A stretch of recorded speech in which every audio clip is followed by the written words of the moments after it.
Hello viewers, welcome to the series You the Oracle Expert, and today we are going to talk about how to resolve log gap in a standby database using an incremental backup from primary when there is no option left to recover any missing archive logs.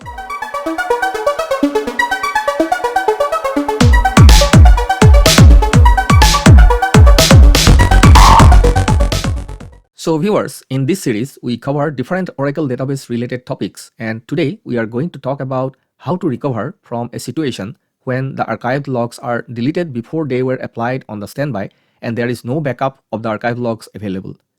This situation will develop a log gap in the standby, causing it to be out of sync with the primary. I will demonstrate using an incremental backup from the primary how we can resolve the log gap and bring the standby database back into sync with the primary. I assume you are already an Oracle DBA or familiar with at least the basics of Oracle database architecture. I will keep everything simple so there won't be any difficulty in understanding the concepts even if you are a beginner.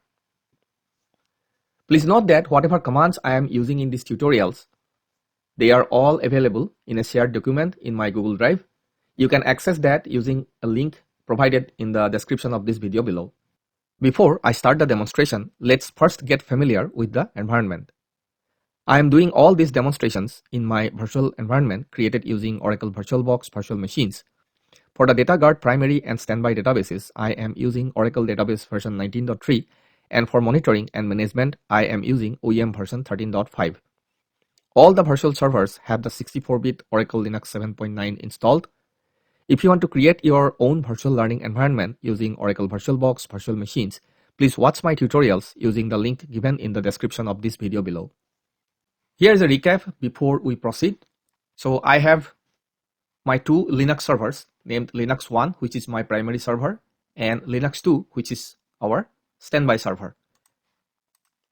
And the primary server has the primary database with the name testdg, for which I have already set up the environment, and we will simply call the DataGuard manager command prompt from here. I logged in as sys, and I'll use the command show configuration, and we see that the testdg1 is currently the primary database and testdg2 is the physical standby database, and our DataGuard broker configuration is working fine. Now let's take our log gap scenario caused by an accidental deletion of archive logs before they were applied in the standby, and how using an incremental backup from the primary we can recover the standby and bring it back into sync with the primary. It does not matter from where the archive logs were deleted. It may be from your primary database before they have been shipped, or from the standby after they were shipped. But if the archive logs were deleted before they have been applied in the standby, it's a real serious situation, but it is recoverable. To recover from this situation, you need to understand a few things which I am explaining in the form of a diagram. Once you understand this, you can bring back your standby to life. Now in this diagram, you see the logs are getting generated in the primary database in Chicago data center and shipped to the standby database in Denver data center. But due to some issues, log sequence number 4 and 5 were deleted before they were applied in the standby, causing a log gap. Even if the subsequent log sequences starting from 6, 7, and 8 were available in the standby side, they won't be applied because MRP cannot just jump skipping the sequence number 4 and 5. Unfortunately, you don't have the logs available in the primary or in the standby database, and also you don't have any backups. In this situation, the quickest solution is to see until what SCN or system change number the standby was synced up with the primary, and take an incremental backup from that SCN in the primary, and then take the backup to the standby and recover the standby using that backup. Here we see that the log sequence number 3 was applied in the standby that corresponds to the SCN number 30,000. So we'll have to take an incremental backup from SCN number 30,000 in the primary. Once we take the backup, guess who knows about it? It is none other than the control file in the primary. It knows about the backup that we just have taken. So when we will transfer the backup to the standby, we must also take the control file along with it. But how can the standby use the same control file as the primary? Well, there is a way. by converting a copy of the primary control file to a standby control file and then transfer. And then we start the standby database using the standby control file and recover it using the incremental backup that we took from the primary. Once we recover the standby database using the backup, it will be synced up with the primary until the latest SCN, which is in this example 80,000. And from that point onwards, DataGuard will start working as normal as the gap is no more present. Now let's see this in action. First, I will stop the MRP in the standby. Then I'll stop the transport of logs from the primary and do a few log switches to create a few archive logs. Then I will delete 2 of the newly created archive logs in the primary. Then I will start MRP in the standby and also start the transport from the primary. We will see that the MRP is now waiting for those 2 logs which were deleted. Now before stopping the MRP process, let's see what is the status of the MRP. Currently it is applying the log sequence 102. Now we will stop the MRP process. Let's check the status again, and it is stopped. Now we will also stop the log shipping from the primary. We will go to the SQL prompt in the primary, and using the command alter system set log archive dash state 2 equals to defer scope equal to both, we will stop the log shipping from the primary to the standby. And then we will do a few log switches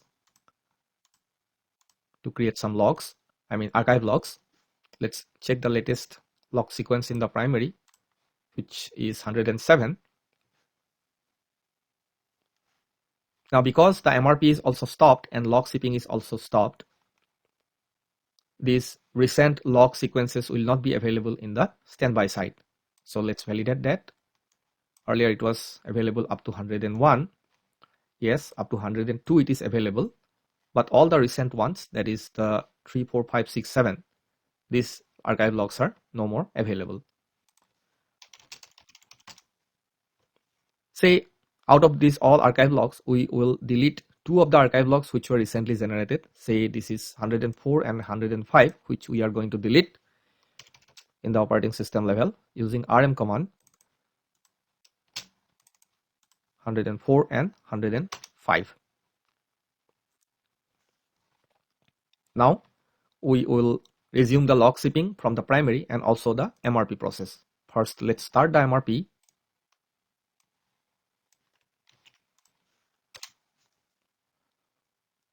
Using alter database recover managed standby database using current log file, it is started and it is stuck in 103 now because 4 and 5 we deleted and 6 is available, 7 is available, but it cannot jump to those without resolving this gap of 104 and 105. Now also we will enable the log shipping using alter system set log archive dash state 2 to enable and scope equals to both. And in the standby databases archive location, we have the 1, 2 and 103 and then 106, but 104 and 105 are not there. And now because we don't have the backups of these missing archive logs available, we are in a real serious situation. So we will proceed with the steps that I just explained in the slides before.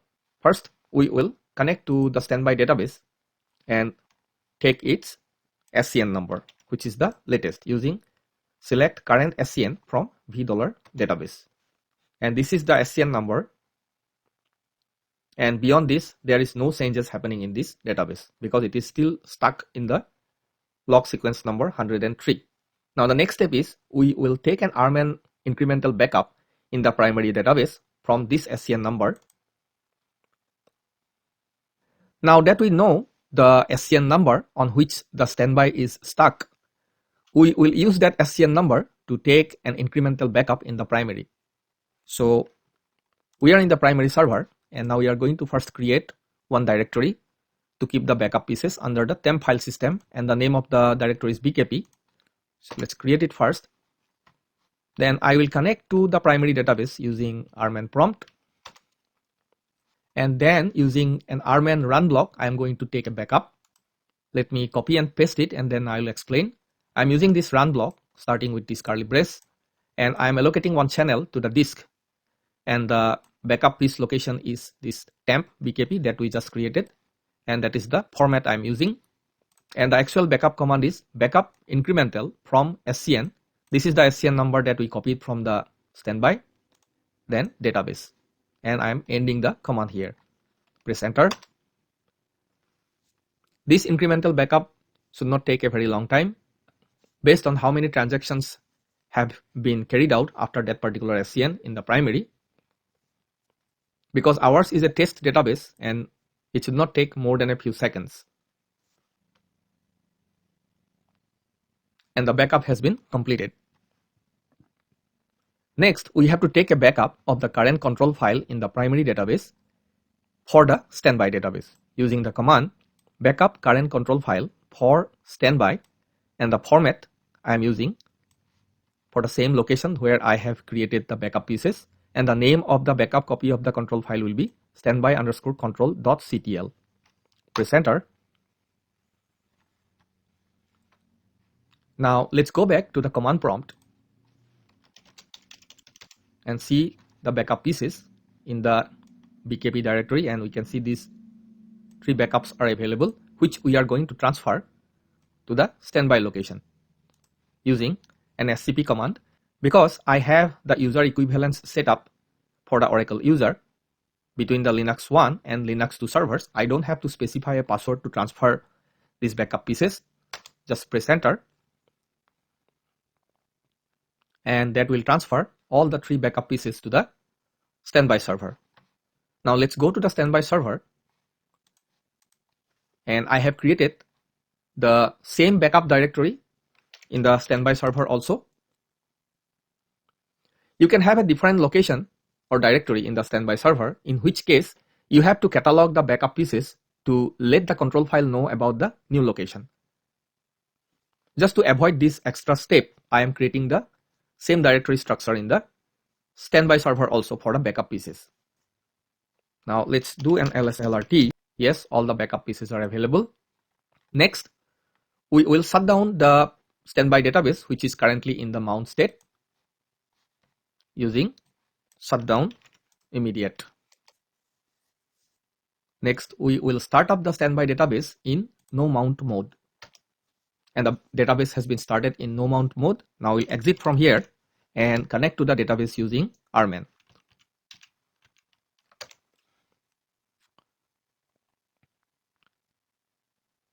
Next, we are going to restore the standby control file that we copied from the primary in the standby server using the command restore standby control file from, this is the location where the copy of the backup is available, and we will simply press enter, and the standby control file has been restored to its designated location. Now we can mount the database using alter database mount. Now at this point, there's a very important thing to consider. That is, we have start up the standby database using the control file which we backed up in the primary. So this control file does not know the locations of the data files in the standby. Usually, the standby data file locations are different than the primary. For example, if you see, the control file location has a particular string as testdg2. So we have to let the control file know about the location of the data files in your standby database. If you are using the same directory structure or file locations in the primary and in the standby, then you don't have to do this step. As in my case, it is different. So I have to catalog the data file locations using this command. Catalog start with u001 app oracle aura data testdg2 data file. This is the data file location in my case. Press enter.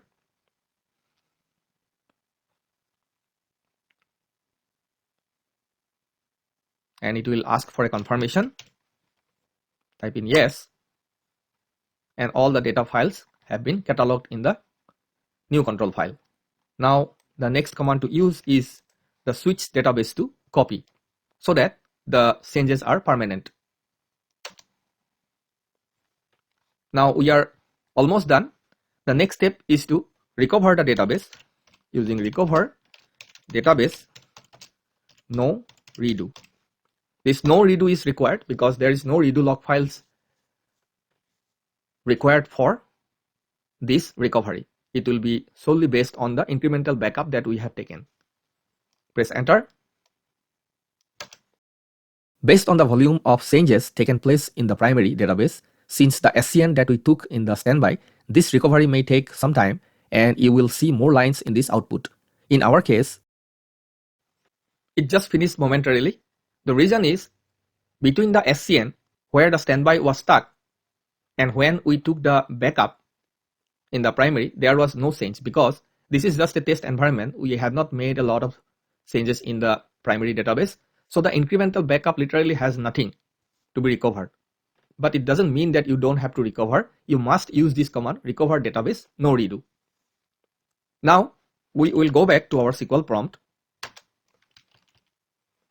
and we will try to start the MRP process using alter database recover managed standby database using current log file disconnect, and it has been altered. Now let's check the status of the recovery processes using our mostly used query here, and we see that the MRP process is currently up and the log apply has been resumed from sequence number 107. Now let's do a couple of log switches in the primary and see how it catches up using alter system switch log file 1, 2, 3. That is enough, and it should take the sequence number advanced by 3, which is now 110. And let's go back to our standby database and execute this query again. Yes, we can see that the MRP is currently applying the 110 log sequence, which is the latest. So we have brought back our standby database into sync with the primary, and currently there is no log gap. Now let's check the current SCN of the primary and the standby one more time using the select current SCN from $$ database, and in the standby we can see it is 17264894. We will execute the same in the primary also, which is 17266170, and both these numbers are very close to each other. It means our primary and standby are in sync. Now you know how important it is to keep your archive logs intact, but is there a way we can protect the archive logs until they are backed up or at least applied in the standby? Well, yes, there is an RMAN backup policy that can protect the archive logs. Let's see that. Let's exit from the SQL prompt and connect to the primary database using RMAN. And then we'll use the show all command to display all the policies in the RMAN. And here, the second last line, if you see something here, configure archive log deletion policy to none. That means right now the archive logs are not protected. There are a couple of values that can be set to protect the archive logs, which are, say you want to delete the archive logs only when they are applied in all the standbys available. In that case, you can use this command. I'm just pasting it here. Configure archive log deletion policy to applied on all standby. And if you press enter, this policy will take effect. Let's do a show all. And now we can say that our archive logs will be deleted only when they will be applied on all the standbys. Another setting is, say you want to delete only when it has been sent to the standby, although it has not been applied, then you can use this particular policy, which I'm pasting here. Configure archive log deletion policy to shift to all standby. It means it will be eligible for deletion only when the primary database knows that the archive log has been at least shipped to all the standby locations.